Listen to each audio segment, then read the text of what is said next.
Assalamualaikum Pak Ustaz. Assalamualaikum. Sehat? Alhamdulillah Pak Ustaz. Masya Allah. Tadi subuh sahur? Subuh belum makan belum. Bagus ya. Kalau sahur saya repot nanti. Baik. Silakan. Kalau pertanyaan saya memang benar ingin bertanya karena belum ada jawabannya Pak Ustaz. Baik. Jadi kadangkala kita suka tidak sengaja dalam kehidupan sehari-hari terjebak atau masuk dalam perilaku syirik yang tanpa kita sadari gitu Pak Ustaz. Misalkan nih, saya pergi ke dokter, ya kan? Setelah pergi ke dokter, penyakit saya terobati, sembuh gitu. Dan akhirnya saya bisa bilang ke teman saya, lu ke dokter Sia aja tuh, pasti lu sembuh deh dari penyakit itu. Tanpa sengaja bahwa kita lupa yang memberikan sakit dan sehat tentunya Allah Subhanahu Wa Taala. Nah, apakah kita masuk dalam perilaku syirik tersebut? Yang kedua Pak Ustadz, apakah dosa-dosa syirik juga ada tahapannya gitu, ada levelnya? Kayak pedes level 1, level 2 gitu Pak Ustadz. Kayak keripik. Kemudian yang ketiga, nah bagaimana? Sebentar, ada berapa pertanyaannya? 3, tapi jadi satu jawaban kali Pak Ustadz.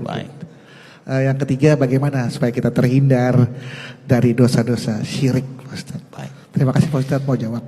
Saya jawab yang ketiga dulu ya. Bagaimana supaya kita terhindar dari dosa syirik? Jawabannya sederhana, jangan syirik. Baik ya, itu satu. Baik, kita sekarang ketahui dulu. Untuk menghindari dosa syirik itu kita harus kenali berapa ragam dosa syirik.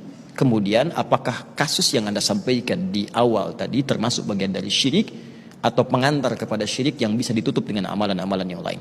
Syirik itu dibagi oleh para ulama kepada 2 bagian.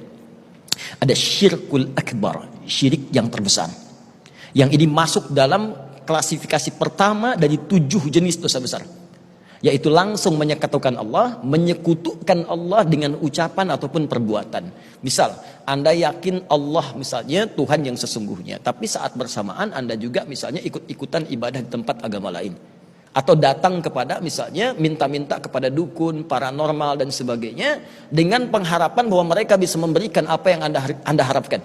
Maka itu disebut dengan syirkul akbar. Atau percaya pada benda-benda. Anda koleksi keris misalnya kan, Anda koreksi misalnya seruling, di situ Anda katakan dengan punya keris ini saya akan punya kekuatan sampai bisa jalan di atas air. Ya, misal ini masuk dalam syirkul akbar. Yang kedua ada syirkul asghar, syirik yang paling ringan, namanya riya. Riya, pamer atas amalan-amalan atau perbuatan baik yang telah dilakukan atau sedang akan dilakukan. Maka konsekuensinya yang kedua ini seketika menggugurkan semua amal. Misal, Anda mau berinfak di bulan Ramadan, sudah disiapkan. Infaknya misalnya 100.000, tapi begitu mau dimasukin ke dalam kencelengan, Anda kemudian perkenalkan dulu 100.000, ya. Nah, itu riya namanya. Begitu Anda kerjakan turun Quran surah kedua ayat 264. Kata Allah, ya ayyuhalladzina amanu la tubtilu shadaqatikum bil manni wal adha kalladzi yunfiqu malahu ria'an nas. Hei orang-orang beriman, jangan engkau gugurkan semua amalan yang pernah engkau kerjakan dengan perbuatan yang merusak. Contohnya riya, infak riya, salat riya. Anda tarawih pengen dilihat orang, supaya orang tahu saya tarawih itu riya. Sebelum tarawih Anda merasakan itu, bikin status. Nih, saya ingin sampaikan pada dia, jangankan dia, saya pun bisa tarawih. Bikin status, baru dibikin status sudah hilang semua amalan tarawihnya. Habis. Ya, hati-hati. Sekarang ada musim umrah nih Ramadan. Begitu orang umrah, misalnya ngumpulkan orang, boleh silakan minta maaf, minta doa boleh, tapi jangan riya.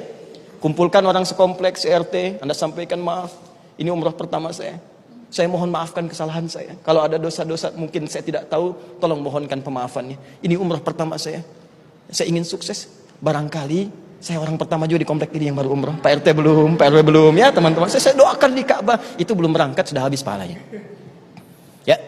Baik. Kemudian yang terakhir, Ustaz, saya tidak disadari dari keluar kalimat-kalimat. Ya, ini dokternya bagus nih, pasti sembuh dan seterusnya. Harusnya Anda katakan insya Allah. Kalau hal-hal yang tidak disengaja dan tidak diniatkan untuk berbuat seperti itu, maka dosa-dosa itu termasuk kategori dosa yang langsung bisa ditutup dengan sholat, ditutup dengan Ramadan, ditutup dengan Jum'ah. Hadisnya hadis Muslim, dalilnya nomor hadis 233.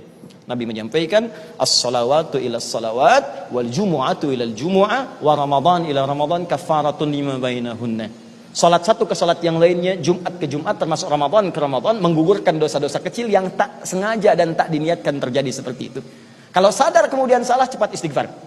Itu rumusnya di Quran surah ketiga ayat 133. Wasari'u ila maghfirah. Paham insyaallah?